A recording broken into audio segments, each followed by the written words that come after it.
Hello. आप सभी को मेरा नमस्कार। कैसे हैं आप सब लोग? मैं आशा करता हूँ आप सभी स्वस्थ हैं, मस्त हैं और अपनी तैयारी में पूरी तरह से आप लोग व्यस्त हैं।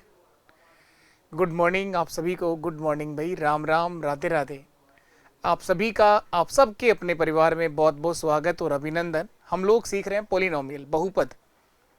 और बहुपद से एक क्लास आप लोगों की हो चुकी है, उसका बेसिक पार्ट आपको पढ़ाया गया, उसी से आज हम लोग आगे सीखना शुरू करेंगे। तो एक बार जुड़ेंगे आप सब लोग सेशन के साथ और अपने सभी दोस्तों तक एक बार सेशन को शेयर जरूर करें आप लोग, अगर सीख पा रहे हैं तो। और बहुपद के अंदर आज एक सबसे अच्छा पॉइंट इसका हम लोग जो सीखने वाले हैं, एक सबसे इंपॉर्टेंट पॉइंट आज हम लोग सीखेंगे। देखिएगा, देखें आप लोग, एक नया पॉइंट जो हम लोग शुरू कर रहे हैं। दो चर का रैखिक समीकरण, linear equations of two variable. लिखेंगे आप लोग, लिखेंगे आप लोग। दो चर का रैखिक समीकरण, दो चर का रैखिक समीकरण, दो चर का रैखिक समीकरण, linear equations of two variable. दो चर का रैखिक समीकरण आज हम लोग सीखने जा रहे हैं। ये 100% कन्फर्म है कि यहाँ से एक क्वेश्चन पेपर में बनेगा ही बनेगा। लीनियर इक्वेशंस का एक सवाल आपसे पूछेगा, इसके समान में आप लोग इसकी रेटिंग देंगे 3 स्टार। कम से कम आप लोग 3 बार करिएगा। एक बार मेरे साथ में आप लोग प्रॉपर नोट्स बनाइए अच्छे से, और एक बार तुरंत क्लास खत्म होने के बाद उसका रिवीजन करो, और एक बार और आप लोग कल ही वापस इसका रिवीजन कर लेना। 3 रिवीजन तुरंत होने चाहिए आपके कम से कम।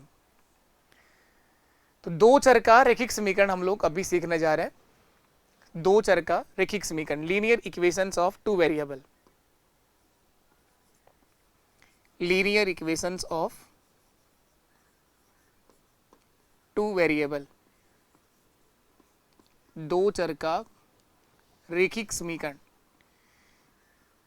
इसकी पहली क्लास में आप लोगों ने वेरिएबल, चर, अचर ये सब सीखा है, बीजीय व्यंजक क्या होता है। तो वेरिएबल बताओ क्या होता है, चर अचर किसको बोलते हैं? चर, चर का मतलब क्या है? तो ये जवाब आने चाहिए आपकी तरफ से ना। तो चर का मतलब है कि जिनका मान स्थिर नहीं रहता है, बदलता रहता है। चर को ए बी सी डी के अल्फाबेट के किसी भी अल्फाबेट लेटर से दर्शाया जा सकता है। तो हम दो वेरिएबल की बात करेंगे, दो चर राशि आएंगी यहाँ पर। तो उन दो वेरिएबल को लिए आप लोग इक्वेशन पढ़ रहे हैं, दो चर का रैखिक समीकरण। इसका जो जनरल फॉर्म होता है वो ये होगा sir, A X plus B Y plus C equal to 0। ये एक जनरल फॉर्म है, A X plus B Y plus C equal to 0। A X plus B Y plus C equal to 0, ये एक जनरल फॉर्म है। ये एक general form है linear equations के लिए, जहां दो वेरिएबल कौन से हैं sir? A B C variable नहीं है यहाँ पर, ये कांस्टेंट है। एक्स और वाई दो चर लिए हैं मैंने। तो मैं यहाँ बता देता हूं कि एक्स और वाई जो है वो आपके यहाँ चर राशि हैं, वेरिएबल्स हैं। एक्स और वाई दो वेरिएबल्स हैं। ए बी सी क्या है फिर? ये कांस्टेंट है, अचर है। ए बी सी क्या है? अचर है, कांस्टेंट है, कांस्टेंट है। अब हम बात करते हैं इसको, अगर एग्जाम्पल के रूप में आप समझना चाहो तो जनरल मैंने एक एग्जाम्पल लिखा, देखना आप लोग। 3x प्लस 5y प्लस 7 बराबर 0। ये एक रैखिक समीकरण दिया गया है जहां पर दो वेरिएबल हैं, x और y। ए बी सी जो है वो आपके कांस्टेंट थे, 3, 5 और 7 जो है वो अचर पद हैं। x का गुणांक अगर मैं बात करूं तो 3 है, y का गुणांक कोफिशिएंट ऑफ y वो 5 है, और ये 7 जो है ये आपका कांस्टेंट टर्म है, अचर पद है, अचर पद है। तो यहां से क्वेश्चंस जो आपसे पूछेगा, तीन टाइप के सवाल बनते हैं इस पॉइंट से। दो चर के रैखिक समीकरण में तीन तरह के सवाल हम लोग सीखेंगे। तो पहला हेडिंग डालें आप लोग। अब आपको दो पेयर देगा, दो इक्वेशंस देगा, दो चर के रैखिक समीकरण की दो इक्वेशन देगा और उसमें आपसे पूछेगा इसके नंबर ऑफ सॉल्यूशन कितने होंगे, इनके कितने हल होंगे। तो दो इक्वेशंस लिखनी है आपको। यहां पर अगर मैं पूछूं x का गुणांक क्या है, कॉफिशिएंट ऑफ x, x का गुणांक जो x के साथ में आया है वो x का गुणांक होगा 3। y का गुणांक क्या है, कॉफिशिएंट ऑफ y, y का गुणांक सर 5 है। और 7 क्या है आपका, ये कांस्टेंट टर्म है सर, अचर पद है। 7 जो है ये सर ये अचर पद है, ये कांस्टेंट टर्म है। अब हम बात करेंगे, यहां पर दो इक्वेशंस आपको दी जाएंगी, यहां दो इक्वेशंस आपको दी रखी होंगी। तो आप लोग दो इक्वेशंस लिखिएगा, लीनियर इक्वेशंस दो लिखनी है एक साथ। अभी आप लोगों ने एक लिखा, अब हम दो इक्वेशंस लिखेंगे एक साथ और वहां से समझेंगे किस तरह से क्वेश्चन आपसे पूछेगा। आज की क्लास में कवर हो जाएगा, ये पॉइंट कंप्लीट हो जाएगा और यहां से बाहर कोई सवाल आपके पेपर में देखने को आपको नहीं मिलेगा। देखिए दो इक्वेशन लिखिएगा आप लोग, a1x b1y plus c1 equal to 0, ये पहला इक्वेशन है। दूसरा है a2x plus b2y plus c2 बराबर 0, c2 बराबर 0। इस तरह से कोई भी दो इक्वेशंस आपको सवाल में गिवन रहेंगे, दो इक्वेशंस देगा वो। इस तरह से दो इक्वेशंस आपके सवाल में दे रखे होंगे। अब यहां से एक सवाल तो ये पूछेगा कि इन दोनों इक्वेशंस के नंबर ऑफ सॉल्यूशन कितने होंगे, इनके कितने हल होंगे। तो हम लोग समझने जा रहे हैं number of solution, number of solution, इनके कितने हल होंगे। नंबर ऑफ सॉल्यूशन में क्या समझेंगे, इन दोनों इक्वेशंस के लिए कितने हल बनेंगे। इसके लिए तीन केसेस ध्यान रखने हैं आपको। तीन केसेस कौन कौन से याद रखने हैं सर। पहला case a1 upon a2, a1 upon a2 बराबर हो b1 अपॉन, बराबर ना हो b1 अपॉन b2 के। पहला केस a1 अपॉन a2 अगर बराबर नहीं है b1 अपॉन b2 के, a1 a2 क्या है, a1 और a2 x के गुणांक हैं और b1 और b2 क्या है, y के गुणांक है। कॉफिशिएंट ऑफ x और कॉफिशिएंट ऑफ y अगर ये दोनों बराबर नहीं आ रहे हैं तो इस कंडीशन पर आप याद रखिएगा इन दोनों इक्वेशन का अद्वितीय हल होगा, एक हल होगा सर। तो यहां आप ध्यान रखिएगा एक हल होगा सर। इन दोनों इक्वेशंस के नंबर ऑफ सॉल्यूशंस की बात करी जाए तो एक हल, या हिंदी में लिखेंगे सर आप लोग अद्वितीय हल होगा, अद्वितीय हल होगा, यूनिक सॉल्यूशन होगा, यूनिक सॉल्यूशन होगा, यूनिक सॉल्यूशन होगा, एक हल होगा या अद्वितीय हल होगा। और ऐसी दोनों लाइन एक दूसरे को किसी एक पॉइंट पर इंटरसेक्ट करेंगी। ये दोनों लाइन इंटरसेक्टिंग लाइन होगी, किसी एक पॉइंट पर एक दूसरे को क्या करेंगी, प्रतिच्छेदी रेखा होंगी सर। ये दूसरा केस आपको ध्यान रखना है, जब a1 अपॉन a2 बराबर है b1 अपॉन b2 के साथ और बराबर है c1 अपॉन c2 के साथ, अगर ये तीनों बराबर हों तो इस कंडीशन पर आप ध्यान रखिएगा इनके इनफाइनाइट सॉल्यूशंस होंगे, इनके अनंत हल होंगे, इनफाइनाइट सॉल्यूशंस होंगे, इनफाइनाइट सॉल्यूशंस होंगे, इनके अनंत हल होंगे। और ऐसी दोनों लाइन जो है वो संपाती रेखा होंगी, कोइंसिडेंट लाइन होंगी। संपाती क्या होता है सर, जैसे देखो आप लोग, एक लाइन जैसे ये है और दूसरी लाइन इसी के ऊपर होगी, संपाती रेखा होंगी। दूसरी लाइन इसी के ऊपर होगी जिसको बोलते हैं आप लोग संपाती रेखा। दूसरी लाइन जो है वो इसी के ऊपर होगी सर, ये होता है संपाती रेखा। ये दोनों लाइन एक दूसरे के ऊपर होंगी।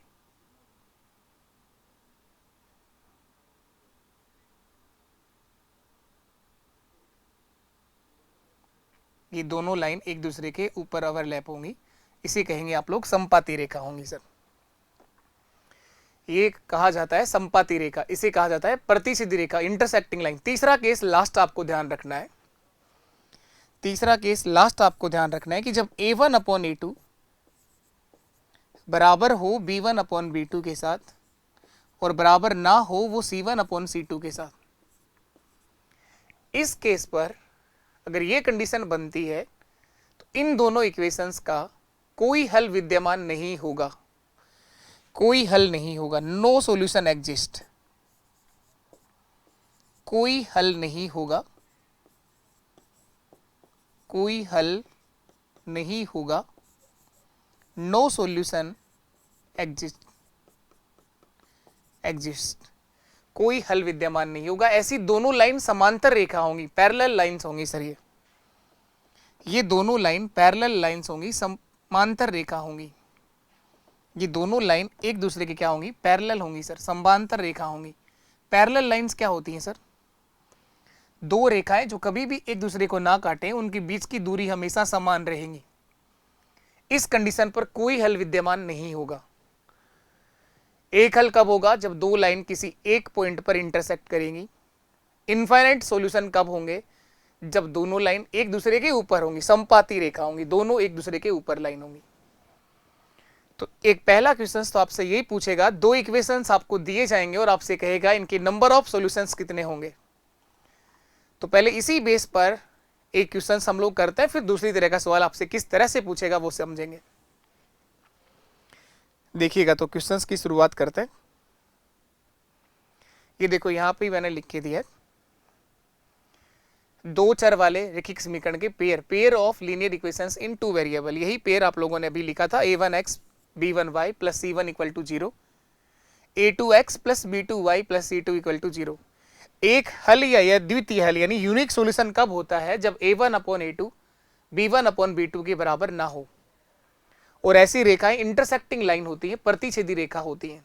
दूसरा केस, अनंत हल इनफाइनाइट सॉल्यूशन कब होता है? जब a1/a2 b1/b2 और c1/c2 तीनों बराबर आ जाएं। इस कंडीशन पर रेखाएं संपाती होती हैं, कोइंसिडेंट लाइन होती हैं, संपाती रेखा होती हैं।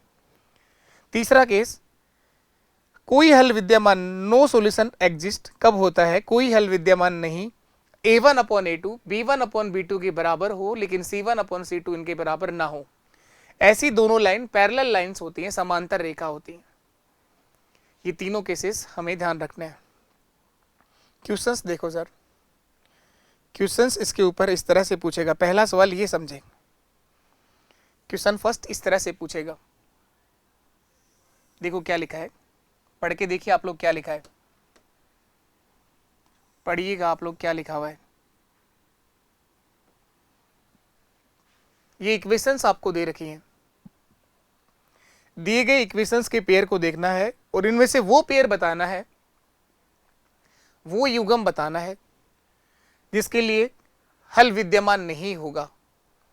कोई हल विद्यमान नहीं होगा, ये कंडीशन कब होती है वो दिमाग में आनी चाहिए।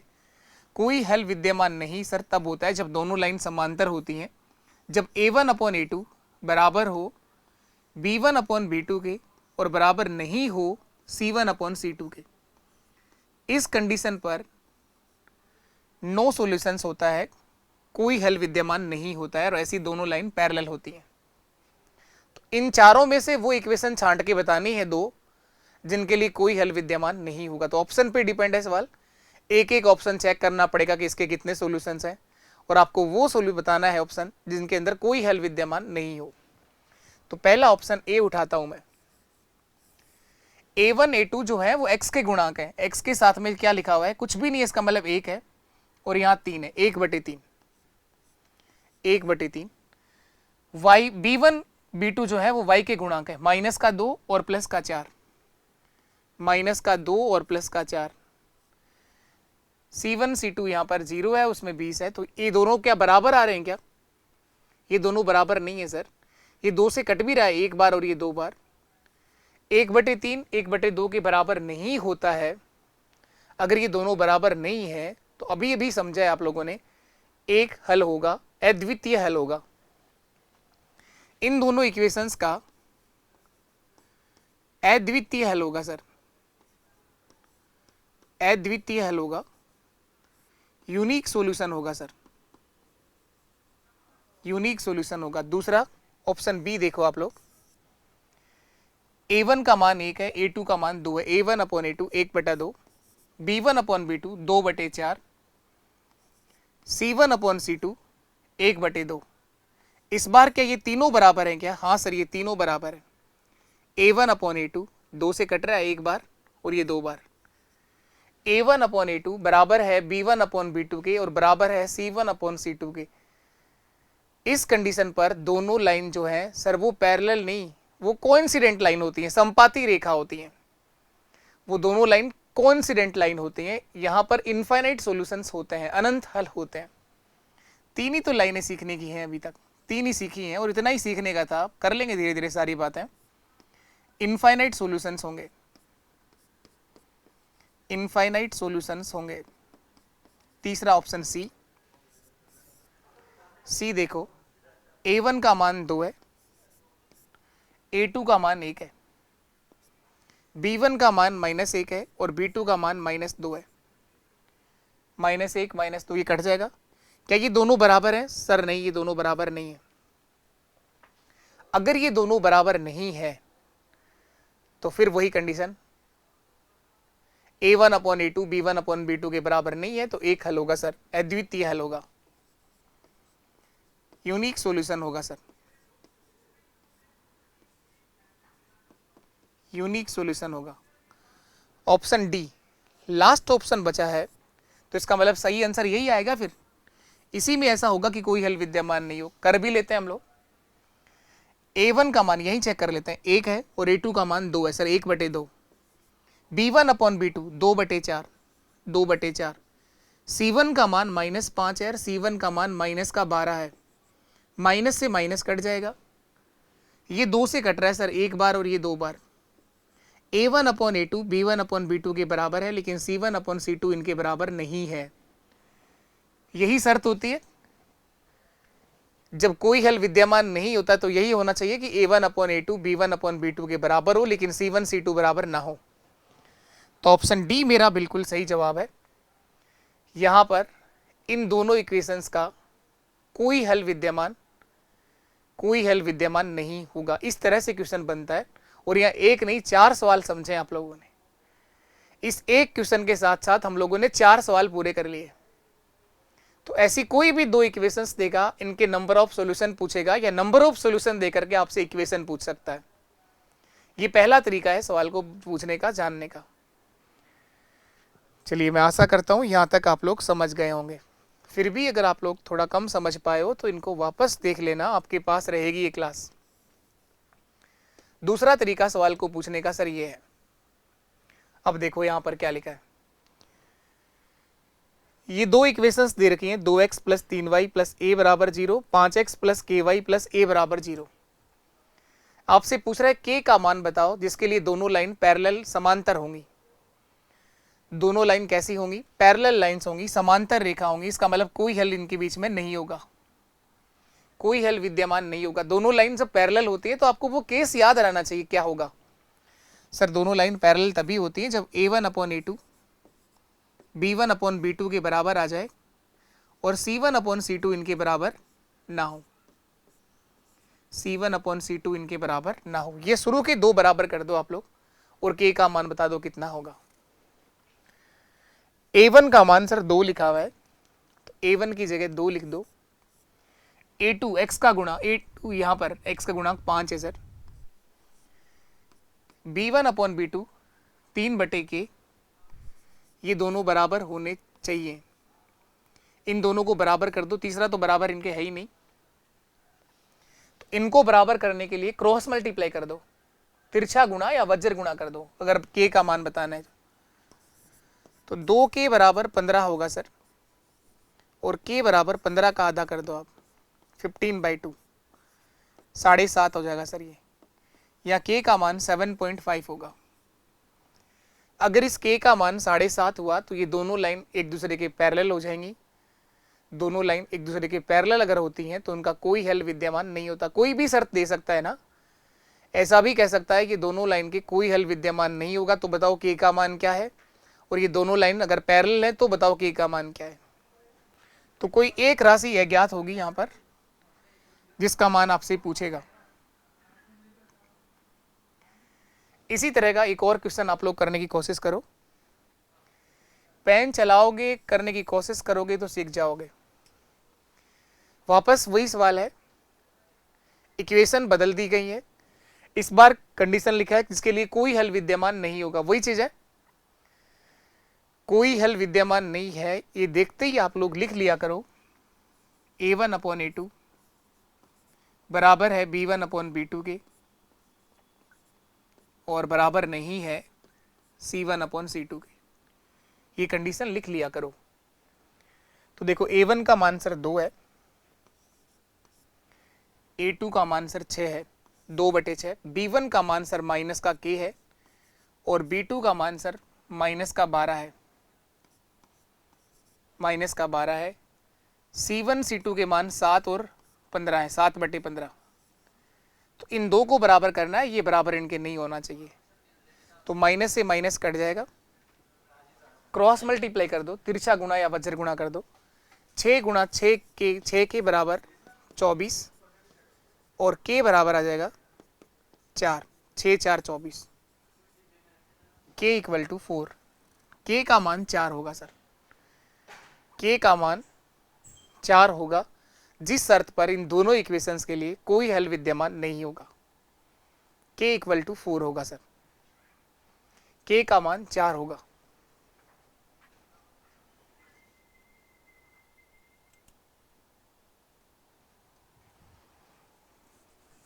चलो इसके बाद अगला क्वेश्चन करो आप लोग, नेक्स्ट करना है।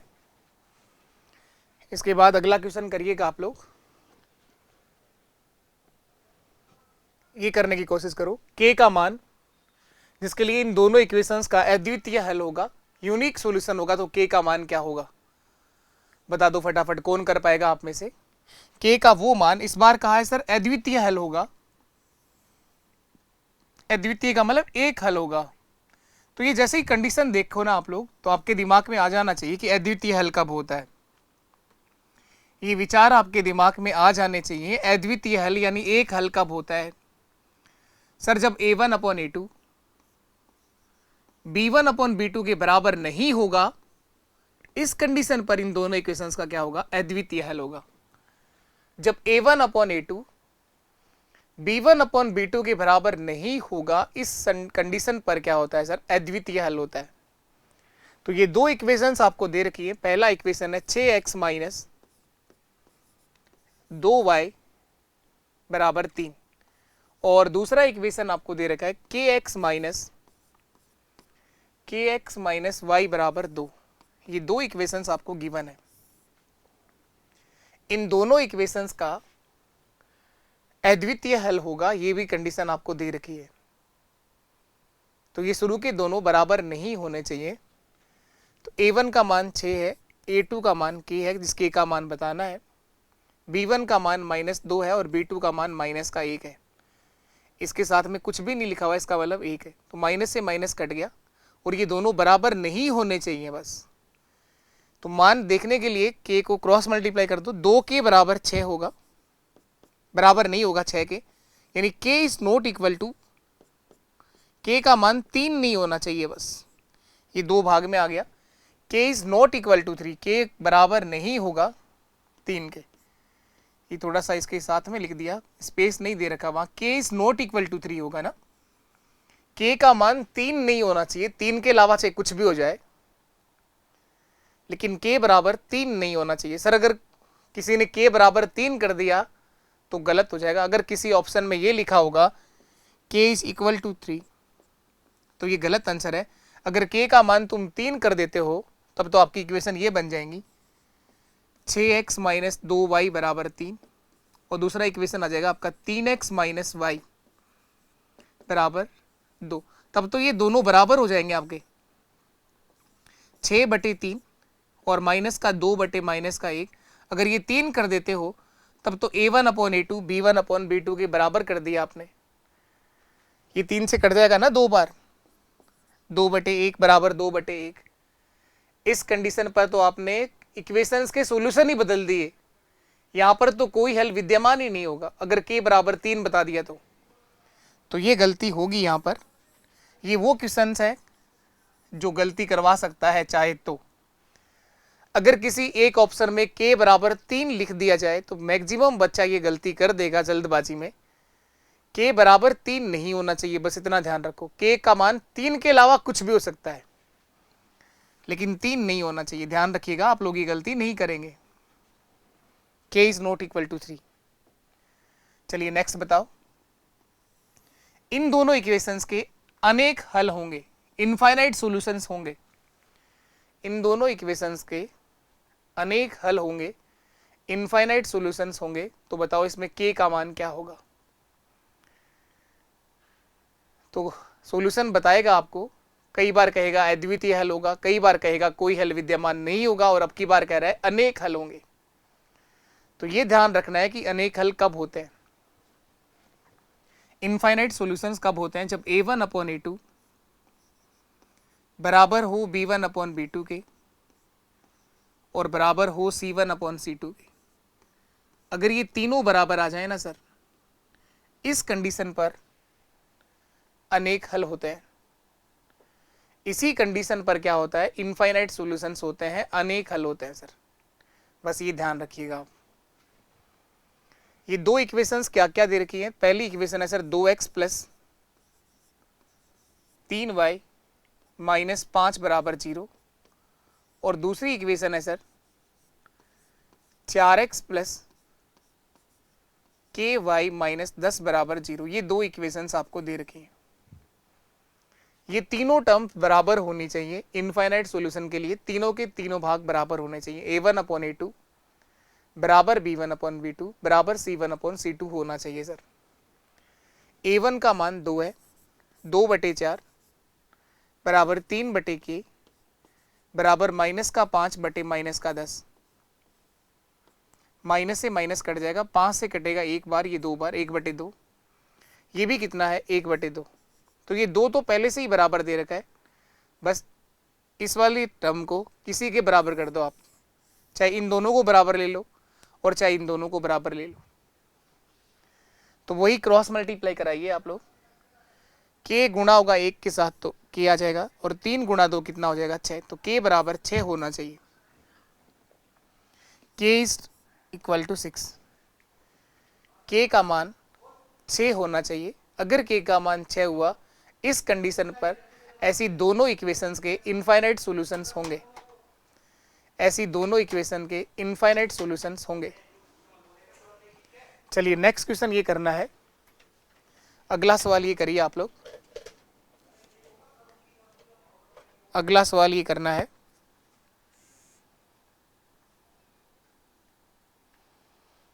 करिएगा नेक्स्ट क्वेश्चन।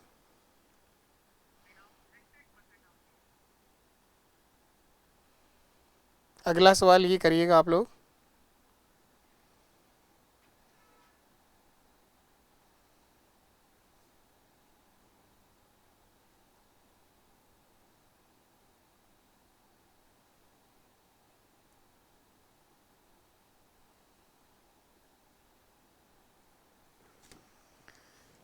k का मान जिसके लिए दोनों इक्वेशंस का कोई हल विद्यमान नहीं होगा।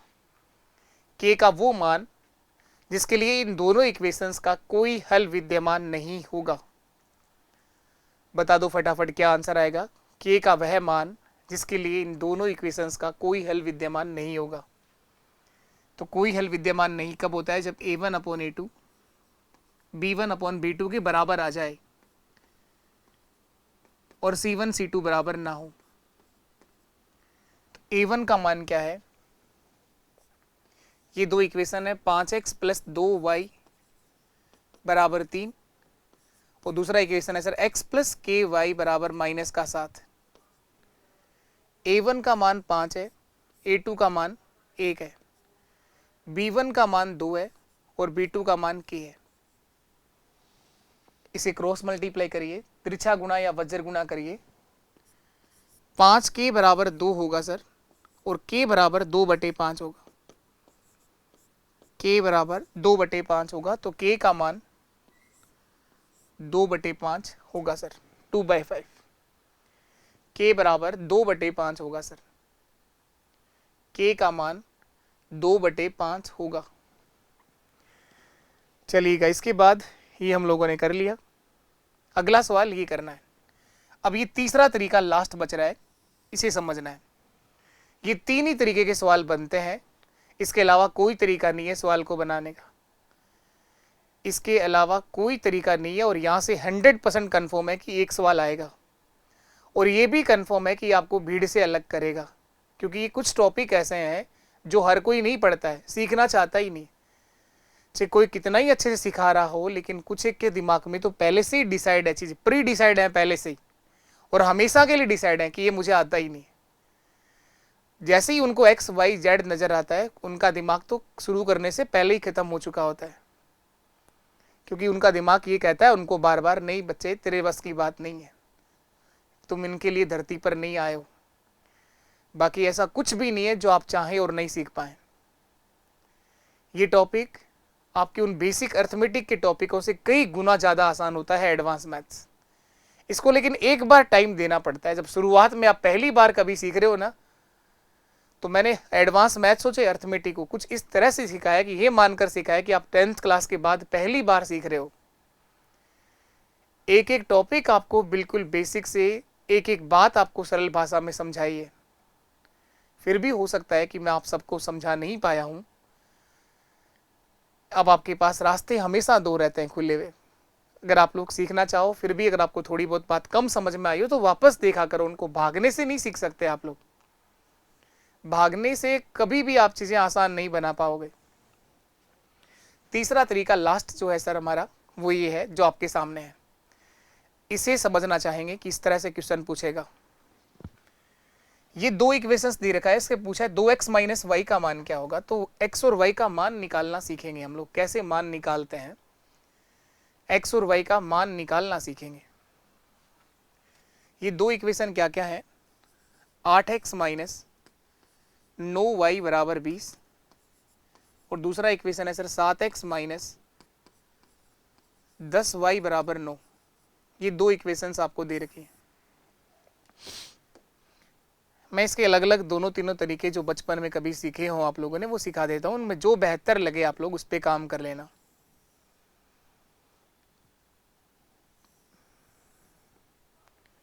इसके दो तीन तरीके हैं करने के, मैं आपको दोनों तीनों बता देता हूं, जो आपको बेहतर लगे उस पर आप कर लेना। मेरी नज़र में सबसे बेहतर तरीका है क्रॉस मल्टीप्लाई मेथड। जब आपको x और y का मान निकालना हो ना, तो आप लोग यूज करिएगा क्रॉस मल्टीप्लाई मेथड। ये क्या है सर, तिरछा गुणा या वज्र गुणा करेंगे हम लोग। किस तरह से करेंगे वो पहले मैं सिखाता हूं आपको, उसके बाद आप लोग करिएगा। पहले मैं ऐसे ही दो equations a1x plus b1y plus c1 बराबर 0, ये एक इक्वेशन है। दूसरा इक्वेशन a2x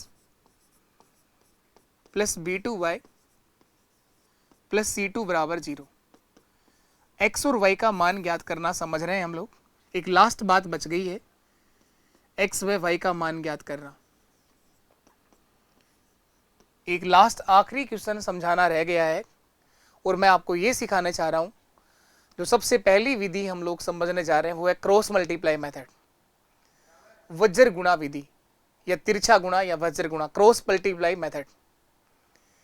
तो क्रॉस मल्टीप्लाई का मेथड कैसे लगाना है सर, x का मान निकालना है तो आप लोग x को छुपाओ, x को छुपाओ, यहां से क्रॉस मल्टीप्लाई कराओ। केवल इनके गुणांक लेने x और y के। तो y का गुणांक है b1 गुणा c2, क्रॉस मल्टीप्लाई b1 गुणा c2, बीच में साइन हमेशा माइनस का आएगा, b2 गुणा c1, b2 गुणा c1 अपॉन, अब यहां गुणा करिए, a1 गुणा b2, a1 गुणा b2, बीच में साइन हमेशा माइनस का आएगा, a2 b1, a2 b1, ये x का मान आ गया। और अगर y देखना हो, y निकालना हो, तो नीचे तो यही आएगा सर। अगर y निकालना है तो नीचे तो सेम यही आएगा, a1 b2 a1b2 minus a2b1, a1b2 minus a2b1, नीचे तो सेम यही आएगा, ऊपर का देखना आप लोग क्या करना है, y निकालने के लिए y को छुपा लो आप,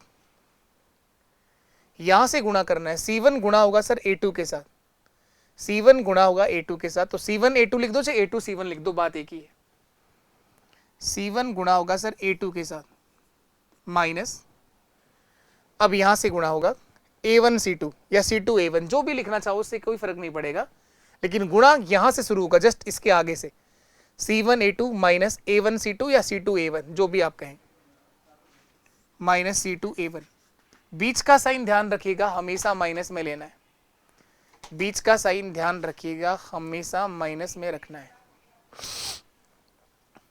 अब देखें तो आप लोग इस क्वेश्चन को समझना चाहते हैं सर हम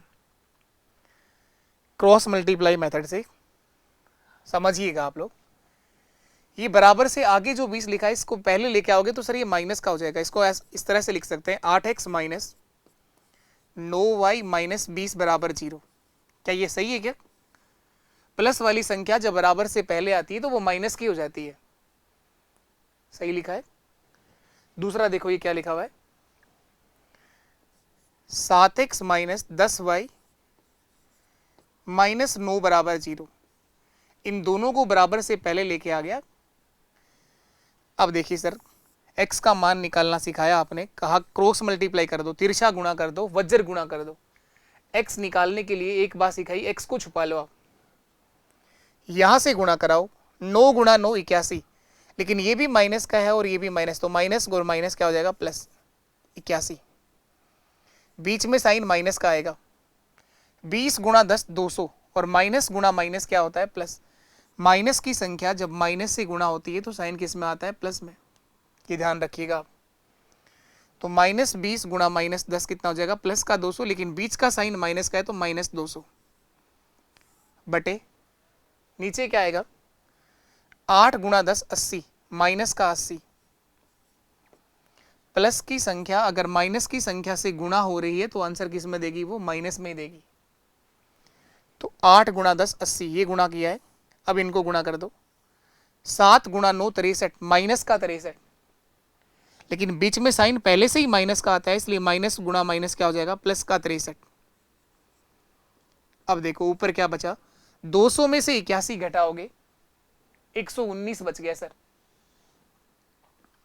माइनस का 119, नीचे क्या बचा माइनस का 80 है प्लस का 63 है तो माइनस का 17 बच गया सर, माइनस से माइनस कट जाएगा, 17 7 119, 7 बार कटेगा, 17 6 102, 17 7 119, x का मान 7 आएगा सर, x बराबर कितना आ गया 7 आ गया सर, x का मान 7 आ गया, y निकालना है तो y निकाल दो, y कैसे निकालोगे, यहां हटा देता हूं मैं इसको, यहां लिखता हूं y बराबर, नीचे तो यही आएगा, नीचे तो यही आएगा माइनस का 17, ऊपर देखो क्या होगा, y निकालने के लिए कुछ नहीं करना, y को छुपाना है, y को छुपाओ, ये माइनस का 20 गुणा होगा 7 से, 20 गुणा 7 140 माइनस का 140,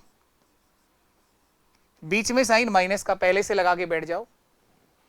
अब ये सर गुणा होगा 9 गुणा 8 या 8 गुणा 9 एक ही बात है, 8 9 72, लेकिन ये माइनस का है और बीच में साइन पहले से ही माइनस का आता है तो सर ये प्लस हो जाएगा 72, 140 में से 72 घटाओगे क्योंकि 140 माइनस का है और 72 प्लस का है, तो सर आंसर माइनस में आएगा 68, और माइनस 68 में माइनस 17 का भाग दोगे तो माइनस से माइनस कट गया, 17 4 68, y का मान सर 4 आएगा, x बराबर 7 आया है, y बराबर 4 आया है। आपसे पूछा यह गया था कि 2x माइनस वाई का मान क्या होगा, तो 2 गुणा 7 14 और माइनस 4, 14 में से 4 घटाएंगे सर 10 आएगा। ये लास्ट तरीका है सवाल को पूछने का, जब आपसे x और y के मान पूछेगा, तो ये सवाल बहुत ही कम पूछा जाता है जब आपसे x y का मान निकालना हो, बाकी आपसे 2 तरह के सवाल पूछेगा। पहला तरीका ये सिखाया है कि जब आपको इक्वेशंस देके ये पूछा जाए कि इनके कितने सॉल्यूशंस होंगे, या फिर आपको बताया जाए कि अगर इनके इनफाइनाइट सॉल्यूशन है तो बताओ इनमें से वो कौन सी इक्वेशंस हैं, दूसरा तरीका क्वेश्चन ये करना सिखाया है जिसमें आप लोग किसी अज्ञात राशि का मान पता करते हैं। कई बार वो के से लिखता है, कई बार पी लिख देता है, कई बार वहां पर क्यू लिख देता है। तीसरा लास्ट और सवाल, अंतिम सवाल हम ये समझना चाह रहे हैं कि एक्स और वाई का अगर मान पूछा जाए आपसे तो किस तरह से मान निकालोगे आप। ये सर एक बार में समझ में नहीं आया होगा, कोई बड़ी बात नहीं है, तो कोई विचित्र होने की, परेशान होने की बात नहीं है। ऐसा नहीं है कि तुम्हारे अंदर दिमाग कम है, दिमाग प्रॉपर है, आप में कोई कमी नहीं है दिमाग की। बस उसको ईमानदारी के साथ यूज करो, आप लोग सही जगह पर काम लो, जो टारगेट आपने बनाया है वहां पर काम लो। रील का यूज कम से कम करो, रील कम से कम देखा करो, वो दिमाग को बहुत ज़्यादा डाइवर्ट करती हैं, वो हर सेकंड में आपका दिमाग चेंज करती हैं, हर मिनट में आप लोग दिमाग के अंदर नए नए सपने देखते रहते हैं, क्योंकि रील जिस तरह से चेंज होती है उसी तरह से आपके सपने बदलते रहते हैं। तो कुछ मत करो, आप मोबाइल से केवल रील देखना बंद कर दो, सारी चीज़ें अपने आप आसान बनती जाएंगी। कम से कम रील तो बंद करो आप लोग ना, रील बहुत ज़्यादा आपको सपने दिखा रही है। ये एक तरीका था करने का, इस तरीके से कर सकते हैं आप लोग। एक और तरीका अगर आप लोगों ने बचपन में कभी सीखा हो, मैं वो भी बता देता हूँ। ये था क्रॉस मल्टीप्लाई मेथड सर। इसके अलावा भी तरीके हैं करने के, तो आपको जो बेस्ट लगता हो ना उससे कर लेना। एक बार वापस देखना, वो इक्वेशन क्या थी पहले बताओ। 8x माइनस 9y बराबर 20। पहला इक्वेशन है सर 8x माइनस 9y बराबर 20। 8x माइनस 9y बराबर 20। और दूसरा क्या इक्वेशन है? दूसरा इक्वेशन है सर 7x माइनस 10y बराबर 9। 7x माइनस 10y बराबर 9। कुछ बच्चे क्या करते हैं, x और y में से किसी एक गुणांक को बराबर करने की कोशिश करेंगे, तो बराबर करके भी कर सकते हैं, ऐसा नहीं गलत होगा, सही होगा वहां से भी। x और y में से किसी एक को बराबर करने पर, तो किसी भी गुणांक को बराबर कर लो, चाहे x को बराबर कर लो, चाहे y को बराबर कर लो। अगर x को बराबर करना चाहें तो इक्वेशन नंबर 1 है और ये इक्वेशन नंबर 2 है सर। x बराबर करें या y, किसी को भी करो सर, y कर लेते हैं चलो। y को बराबर करने के लिए इस वाले इक्वेशन को 10 से गुणा कर दो। 9 और 10 का एलसीएम 90 होता है, तो आपस में उल्टा गुणा कर लो, नहीं तो एलसीएम छोड़ो आप लोग, ऊपर वाले को 10 से गुणा कर दो, नीचे वाले को 9 से गुणा कर दो, y का मान बराबर हो जाएगा। ऐसे कर सकते हो, कोई फर्क नहीं पड़ेगा, आंसर यहां से भी वही आएगा। तो 10 से गुणा कराओ, 10 गुणा 8 80x, 10 गुणा 9 90y बराबर 200। 9 गुणा 7 63x, 9 गुणा 10 90y और 9 गुणा 9 81। इन दोनों इक्वेशंस को माइनस करना पड़ेगा, घटाना पड़ेगा। घटाने पे क्या होगा, साइन चेंज हो जाएंगे, नहीं तो ये कटेगा नहीं, क्योंकि माइनस का ही 90 है और ये भी 90 का है, माइनस का है। तो जब माइनस कराओगे तो प्लस वाली संख्या माइनस की हो जाएगी, जो पहले से माइनस है वो किसका हो जाएगा, प्लस का, और ये किसका हो जाएगा, माइनस का। अब कट जाएगा सर ये 90y से 90y, 80 में से 63 गया, 17x बचेंगे सर, या 119 बचेगा। 17 7 119, x बराबर 7। इस तरह से कर लो आप लोग, अगर बचपन से करते आए हो, अगर आपको यही अच्छा लगता है तो कोई बुराई नहीं है। आपने तो घर से कोई सा भी नहीं बनाया हुआ, वही सारे तरीके हैं जो इस धरती पर आते हैं करने के लिए, वो सब मैं आपको सिखा सकता हूं। इस धरती पर x और y का मान ज्ञात करने के जितने तरीके हैं वो मैं सिखा सकता हूं और आप लोग सीख सकते हो। कौन सा बेहतर है, सब बेहतर है, सब पे काम करो आप लोग, हर एक सीख सकते हो। पर कुछ एक जनता ऐसी भी है इस धरती पर जिनको जब भी तुम सिखाने की कोशिश करोगे, नई बात जब भी सिखाओगे, उनका दिमाग तो पहले से ही ये कहता है, अरे भैया ऐसे कितने तरीके तुम्हें याद रहेंगे, भैया आपको कोई सा भी तरीका याद नहीं रहेगा। गणित को याद नहीं करा जाता है, इसे सीखा जाता है, और सीखने के बाद इसका रिवीजन करने से वो तरीके हमेशा हमेशा के लिए याद हो जाते हैं। लेकिन आप तो रटते हो, रट थोड़ी सकते हो, रट नहीं सकते इनको। रटी हुई चीज लंबे समय तक रह ही नहीं सकती आपके साथ। आपको कॉन्फिडेंस अपने ऊपर तभी आएगा जब आप इनको एक बार प्रॉपर नोट्स बना लीजिए, फिर आप इनको समझ के करिए कि ऐसा क्यों हुआ, इस तरह से आप कर सकते हो, इस तरह से भी मैं कर सकता हूं, तभी आपके अंदर कॉन्फिडेंस बनेगा।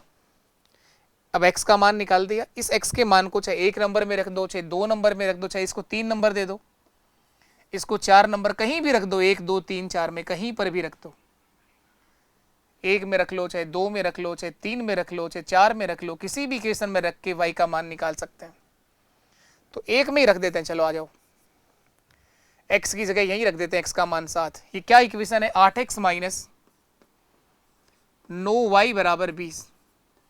x का मान यहाँ रख रहा हूं सर मैं, कितना, x बराबर 7, 8 गुणा 7 56 माइनस 9y बराबर 20। ये प्लस का 56 आगे जाके माइनस होगा सर, माइनस का 9y बराबर, माइनस करोगे 36 बचेगा सर, माइनस से माइनस कट गया, y बराबर 4 आ जाएगा, 9 4 36, y बराबर 4 आ जाएगा।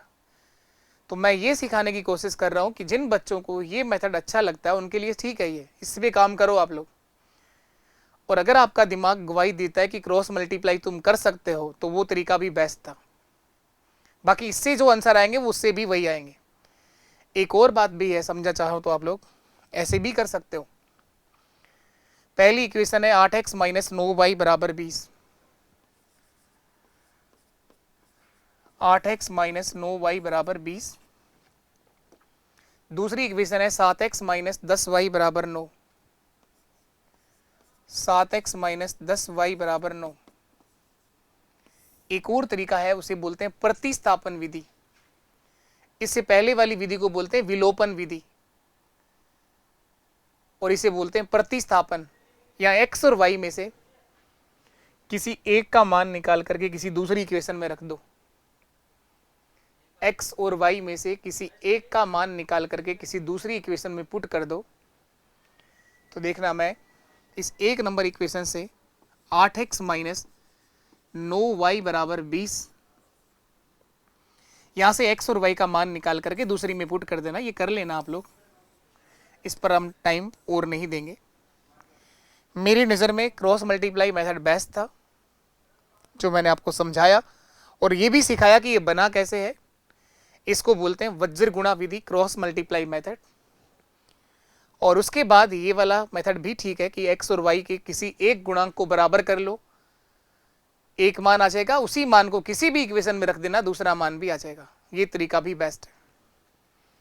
तीसरा तरीका हो सकता है करने को, लेकिन ये उन दोनों से भी लेंदी पड़ेगा, इसलिए मैंने इसको स्किप कर दिया, छोड़ दिया।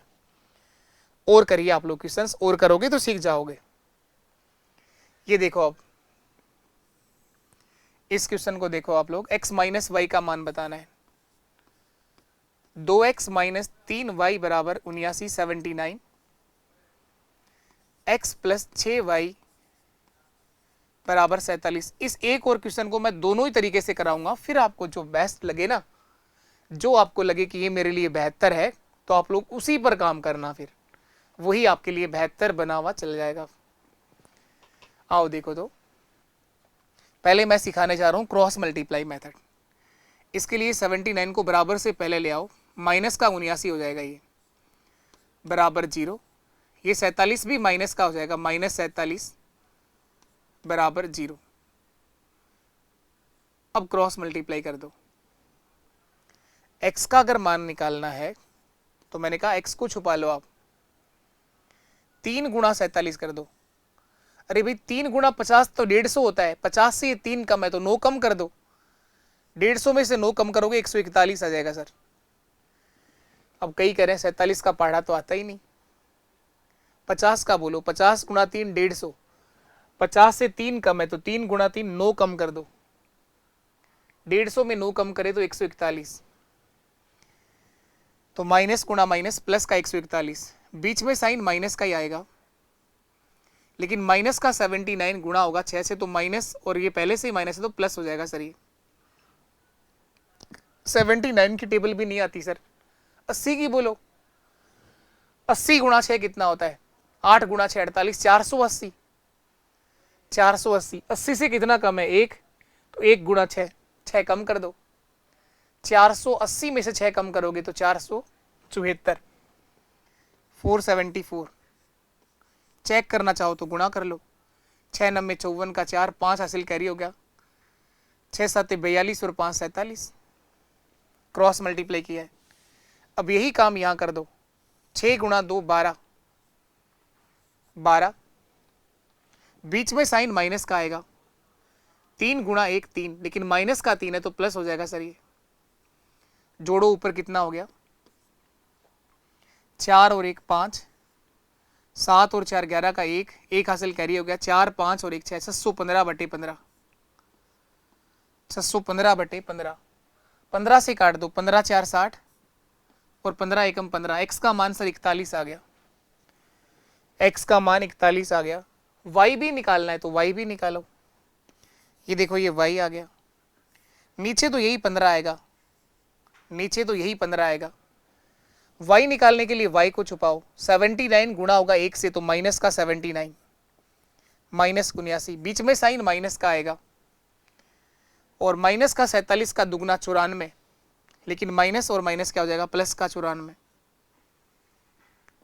94 में से 79 घटाओगे, 14 में से 9 गए 5, 15 ही बचेगा, 15/15 कितना होता है 1।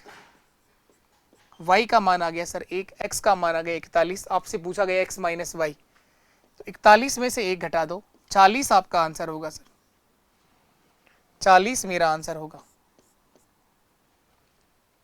40 मेरा आंसर होगा। ये क्रॉस मल्टीप्लाई का मेथड है, 2 3 5 बार काम लोगे तब जा करके ये 100% कन्फर्म हो जाएगा। दूसरा तरीका भी समझ लो, अगर आपको दूसरा मेथड भी समझना है तो वो भी समझ लो। दूसरा मेथड क्या है, 2x माइनस 3y बराबर 79, पहली इक्वेशन है सर, 2x माइनस 3y बराबर 79। दूसरी इक्वेशन क्या है,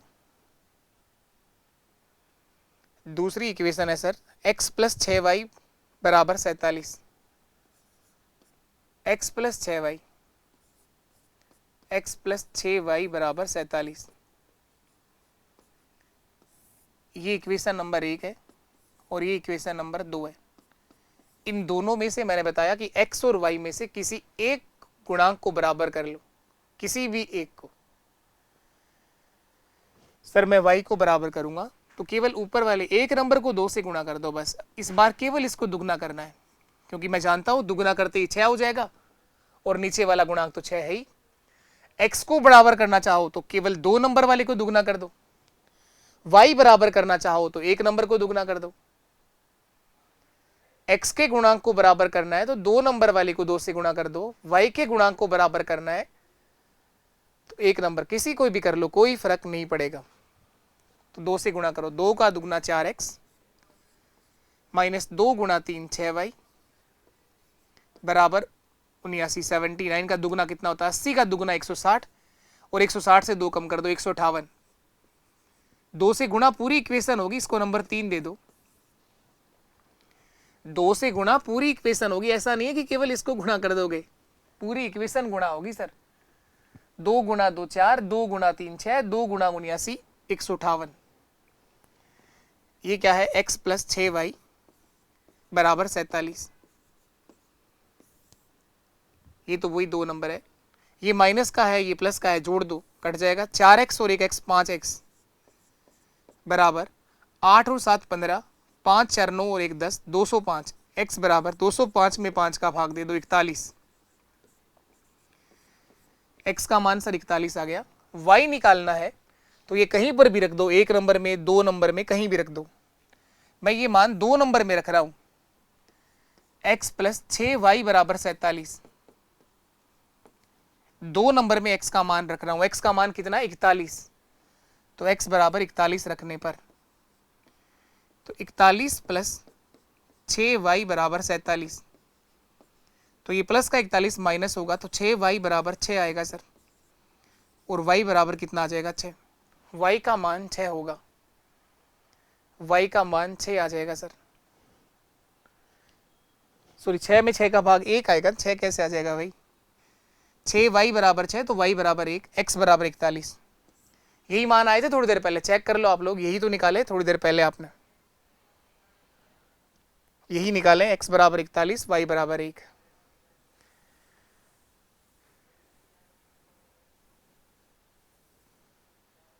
अब देखो, आप में से कुछ एक के दिमाग में ये भी आ रहा होगा, क्या और कोई तरीका ही नहीं है?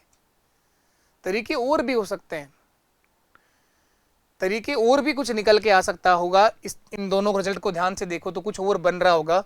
जैसे देखो, इन दोनों को अगर डायरेक्ट ही मैं जोड़ दूं तो भी कोई परिणाम बन रहा होगा कहीं ना कहीं। इन दोनों इक्वेशंस को डायरेक्ट ही अगर मैं जोड़ दूं, देखना एक बार वापस बताता हूं मैं यहाँ पे, ऐसा नहीं है कि तरीके और कोई है ही नहीं। एक बार फिर देखो आप लोग, ये दो इक्वेशन दे रखी थी, 2x माइनस 3y बराबर 79, और था x प्लस 6y बराबर 47। ये दो इक्वेशंस थी। इन दोनों को ही डायरेक्ट जोड़ दो आप लोग, इन दोनों को प्लस कर दूं। ऐसी क्या खुशबू आ रही है आपको प्लस कर दूं? मैंने ध्यान से देखा तो मुझे एक बात समझ में आ रही है कि अगर प्लस करूंगा तो ये 3x हो जाएगा और ये 3y हो जाएगा, और 3 दोनों में कॉमन आ जाएगा, 3 से कट जाएंगे। तो ऐसा कुछ हो सकता है, संभव हो जाए कि ज़्यादा डायरेक्ट आंसर बन रहा हो। तो 2x प्लस 1x कितना हो जाएगा? 3x। ये माइनस का 3y है, ये प्लस का 6y है, तो प्लस का 3y।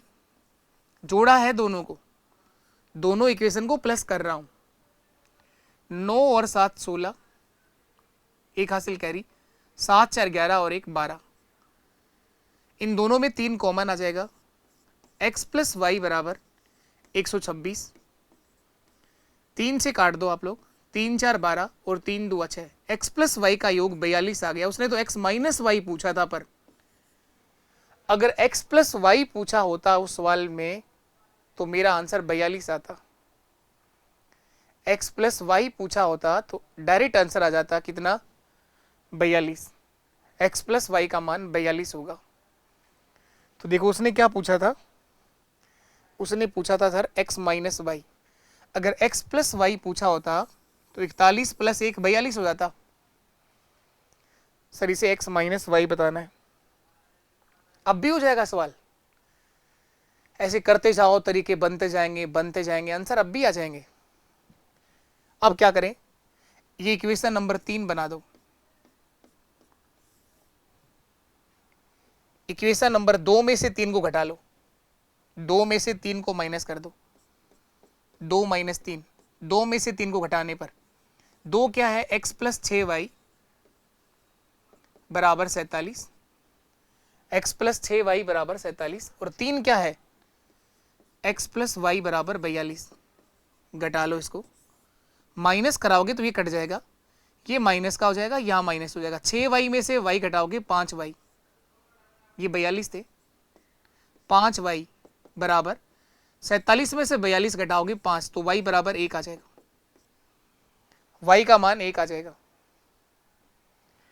x प्लस वाई का मान 42 है, y का मान 1 है, तो x का मान सर 40 आ जाएगा, 41 सॉरी, क्योंकि 41 प्लस 1 ही तो 42 होते हैं। 41 प्लस 1 ही तो क्या होता है? 42। तो y का मान यहां से भी निकाल सकते हैं। 2 और 3 को मैंने माइनस किया है। तो ऐसी बातें तो जब आप क्वेश्चंस करना शुरू करोगे, जब आप ये मान ही लोगे कि मुझे करना ही है, करके ही दम लेना है और ये सब सीखना ही है, तो इस तरीके अपने आप आसान बनते चले जाएंगे आपके लिए। बाकी मेरे कराने से केवल आंसर नहीं आएंगे। और देखो अभी तो आप लोग, अब देखो कितने बड़े बड़े नंबर दिख रखे हैं। कई तो इस नंबरों को देख के ही छोड़ देंगे, लेकिन कुछ बच्चे हार नहीं मानते हैं कभी भी। क्या हो गया अगर इतने बड़े नंबर आ गए, तो वो ध्यान से फिर भी देखने की कोशिश करेंगे, लेकिन वो 1% है।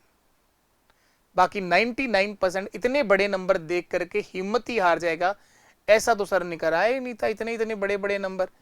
वो सर तो कह रहे थे क्रॉस मल्टीप्लाई कर दो, इनको अगर मल्टीप्लाई करने बैठूंगा तब तक तो पेपर ही खत्म हो जाएगा, फिर 2026 में पेपर देना पड़ेगा, फिर 27 में नई भर्ती आएंगी। हर बार क्वेश्चन पे डिपेंड करता है कि किस अप्रोच पे काम करो। कई बार इस तरह से भी नंबर आ जाते हैं, कई बार इतने बड़े बड़े नंबर भी दे सकता है। देखो क्या है ये, 999x प्लस 888y बराबर 1332। 888x 999y बराबर 555।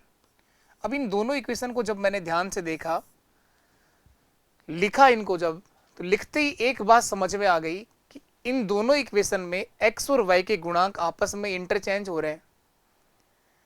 x और y के गुणांक आपस में इंटरचेंज हो रहे हैं और इसने आपसे x प्लस वाई का मान ही पूछा है सर, तो दोनों को जोड़ दो आप।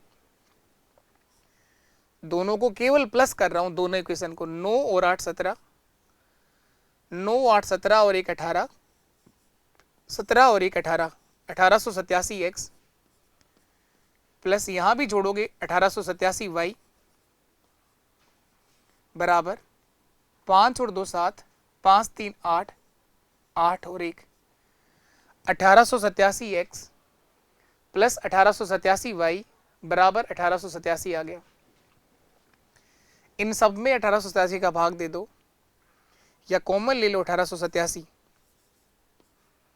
तो यहां बचेगा x प्लस वाई बराबर 1887। ये इससे कट जाएगा सर, x प्लस वाई बराबर 1 आ जाएगा।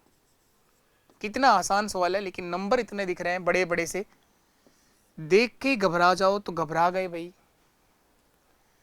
x प्लस वाई बराबर 1, सर ये तो जोड़ के आपने आंसर निकाल दिया। आप तो हमें x और y का मान अलग अलग बताओ, निकाल के क्या आएंगे। केवल x का मान निकाल के बताओ क्या आएगा।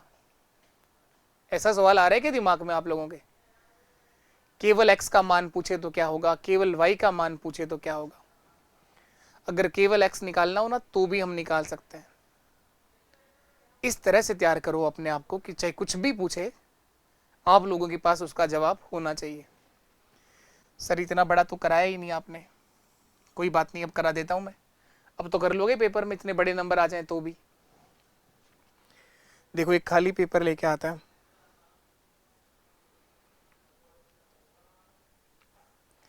यहां समझ लेते हैं इसको ना।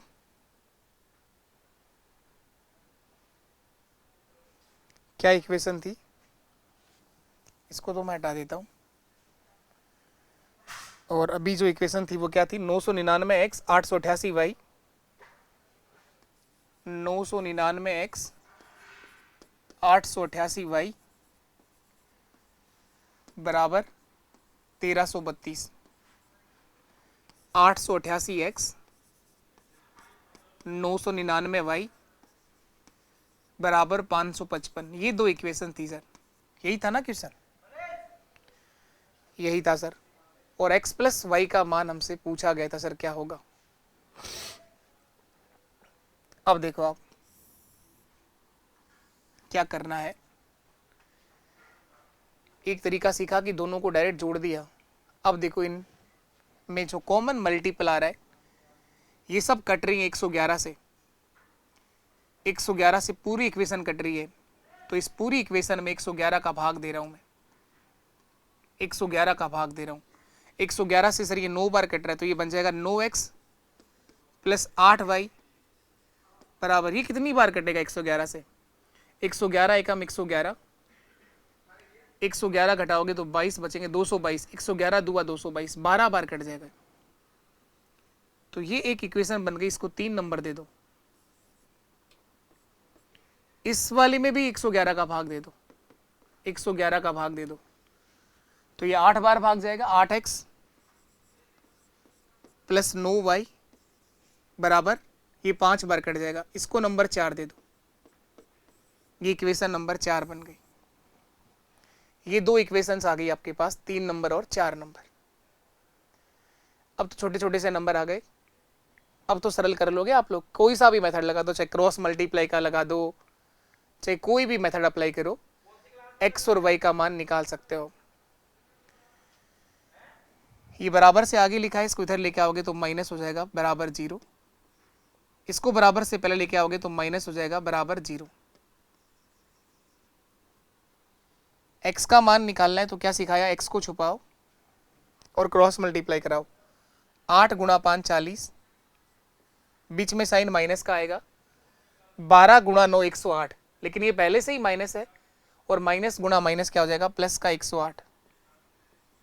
40 प्लस 108, नीचे देखो 9 गुणा 9 81, 81 में से माइनस करना है 8 गुणा 8 64, 81 माइनस 64, ऊपर देखो कितना हो जाएगा 108 प्लस 40 हो जाएगा सर 148, नीचे कितना आ गया 11 में से 4 गया 17, 7 सॉरी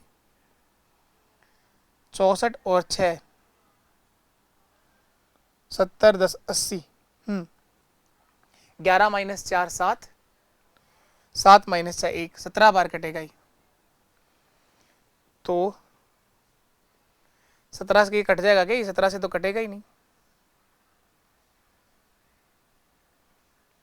17 से तो पूरा कट ही नहीं रहा, कहीं गड़बड़ हुई है क्या, एक बार वापस चेक कर लेते हैं। ये 8 गुणा 5 40, कहीं प्लस माइनस की तो मिस्टेक नहीं है, हाँ हो गई ना सर मिस्टेक, ये रही। इस क्रॉस मल्टीप्लाई में एक दिक्कत है, अगर आपने थोड़ा सा भी ध्यान इधर उधर करा तो प्लस माइनस की गलती हो सकती है, वो हर इंसान से हो जाती है, मेरे से भी हुई है, आपसे भी हो सकती है। 8 गुणा 5 40, ये 40 माइनस का होगा, क्योंकि ये प्लस का नंबर है और ये माइनस का नंबर है, तो माइनस का 40, बीच में साइन माइनस का आता है इसलिए ये प्लस हो गया, माइनस गुणा माइनस क्या हो गया प्लस, तो 108 में 40 घटाओगे 68 बचेंगे सर ये, और नीचे 17, 17 से 4 बार कटेगा, 17 4 68, एक्स का मान 4 आएगा। वाई निकालना हो तो नीचे तो यही आएगा 17, ऊपर क्या होगा ये देखो, वाई को छुपा लो, 12 8 96 माइनस का 96, बीच में साइन माइनस का, 9 गुणा 5 45, और किसका 45, 9 गुणा 5 45 माइनस का, लेकिन पहले से ही माइनस का है तो प्लस का 45, तो माइनस का 51 बटे 17, 17 3 51 माइनस का 3, एक्स का मान 4 आएगा और वाई का मान माइनस का 3 आएगा। एक्स बराबर तो 4 आया है और वाई बराबर माइनस का 3 आया है, और आपसे पूछा ये गया था कि एक्स माइनस वाई क्या होगा, तो 4 में से 3 घटाओगे, X plus Y sorry, X की जगह 4 रखोगे, वाई की जगह 3 रखोगे, माइनस का 4 माइनस 3 कितना होता है 1 होता है सर, एक्स प्लस वाई का मान 1 आ जाएगा सर, क्योंकि एक्स का मान तो 4 आ रहा है, वाई का मान माइनस का 3 आ रहा है, तो 4 में से माइनस 3 होगा, 1 बचेगा। बाकी सवाल यहीं खत्म हो गया था। फिर भी आप चाहें कि एक्स और वाई का अलग अलग मान बताऊं मैं आपको, तो मैंने मान सिखाया है। तो ये था आपका लीनियर इक्वेशंस ऑफ 2 वेरिएबल, 2 चर का रेखिक समीकरण। मैं आशा करता हूं कि आपको ये क्लास समझ में आई होगी, आपको जरूर सीखने को मिला होगा। फिर भी अगर आप पहली बार में कोई बात अगर नहीं समझ पाए हो तो भागने से ज़्यादा बेहतर होगा इन क्लास को आप वापस देखो, एक बार फिर से वही शुरुआत से देखो कि चीज़ समझ में आए, आपको जरूर सीख जाओगे आप लोग। तो पोलिनोमियल के अंदर एक अच्छा पॉइंट था लीनियर इक्वेशंस ऑफ 2 वेरिएबल, इस सिलेबस में डायरेक्ट मेंशन होता है और 100% उस पेपर में सवाल बनता ही बनता है। यहाँ से 3 ही तरह के सवाल बनते हैं, तीनों तरह के सवाल हम लोगों ने करना सीखे हैं। और भी क्वेश्चंस की प्रैक्टिस मैं करवाऊंगा आपको, टेंशन लेने की जरूरत नहीं है, सवाल आपको हर एक कराया जाएगा, हर एक क्वेश्चंस करवाया जाएगा, कुछ भी नहीं छोड़ेंगे। पेपर में काफ़ी टाइम है आप लोगों के, अभी हम लोग PYQ भी शुरू करने वाले हैं बहुत जल्दी। आप लोग अगर टेंशन ना लेकर के, शांत रह करके, कूल रह करके अगर पढ़ाई करो तो सिलेक्शन ले जाओगे आप लोग, और परेशान रहोगे हमेशा ही क्या होगा कैसे होगा, कोर्स कब होगा, कोर्स ही कोर्स की टेंशन लेके रखोगे तो इस बिना फालतू की टेंशन के साथ हमेशा ही फॉर्म भरते रह जाओगे। तो स्मार्ट वर्क करिए, ईमानदारी से प्रयास करिए, सब चीज़ें हो जाएंगी आसानी से। अभी काफ़ी टाइम है आपके पास, अभी भी कोर्स को 2-2 3-3 बार कवर कर सकते हो आप लोग। ठीक, तो अभी के लिए इतना ही है। नमस्कार, टाटा, बाय बाय, जय हिंद, जय भारत।